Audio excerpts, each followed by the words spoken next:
Hey there. In our last meeting, I introduced you a little bit to my son Charles and talked about him for a little bit, and also talked about something called the social clock and how our children on the autistic spectrum, or someone who has another developmental disability, they run on a different social clock, and their lives and their expectations will be different. Okay. Now, first off, I got my notes.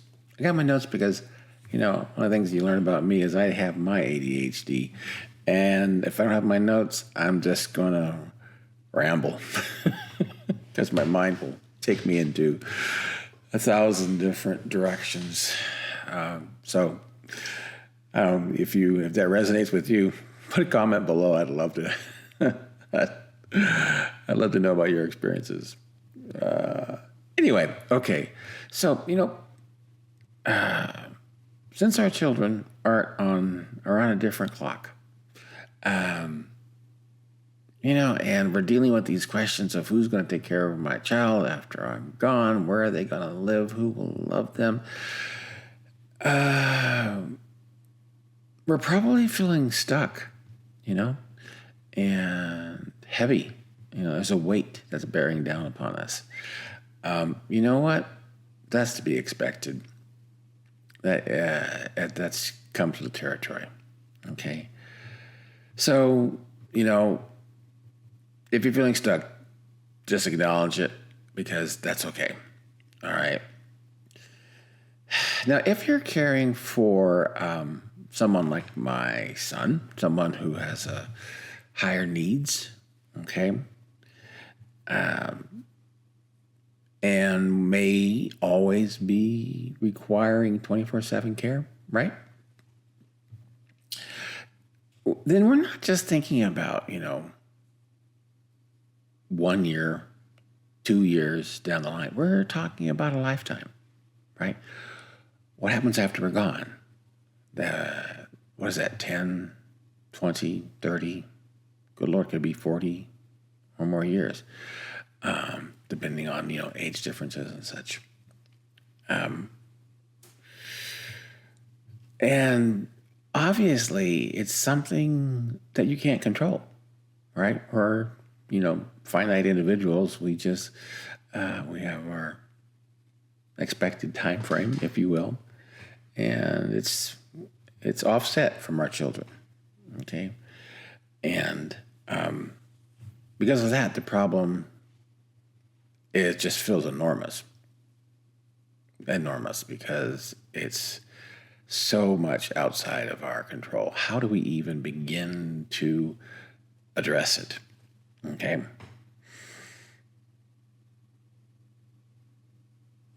One of the things that causes us to get stuck, a better word might be to freeze, is because we don't really know where to start addressing the long-term questions. Okay. Questions such as, where are they going to live? Who will take care of them? Who will be their guardian? Will they have a conservator? Is the state going to be a conservator? Okay. Where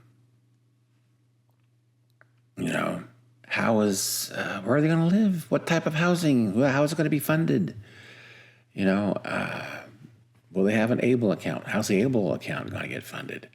Can it get funded before you depart this earth, right? And these questions are just too big. They just cannot be addressed in, sitting down at the table and figuring it out. It's going to take you years of planning and thinking and talking to other people, okay? Then it's important. that's another reason why it's so heavy on us, because we're talking about our child whom we love. Okay, so not only is it complicated, not only is it vast in terms of time frame, it's our child that we love, and let's be honest, we don't want to screw it up, you know. So instead of simply asking yourself, how can I solve, this whole thing, their entire future? Well, you know what? You can't. But you can take one small step. Okay. Now, I've already talked about this in other videos, but just to reiterate, yes, maybe the first place you start is talking to your child, particularly if they have a higher need, and simply asking them, well, where do you want to live? What do you want out of life? Okay. And of course, if you have a child that has higher needs, 24/7 care, probably the first place is to start, with talking to other people who may have already addressed this question or further down the road than you. Okay. Now, depending on this, your children, this next step may look a little different. So, what I'd like to say at this point is, let's normalize imperfection. Okay? This is a work in progress. All right? It's not going to feel clean. It's going to be messy, and that's okay.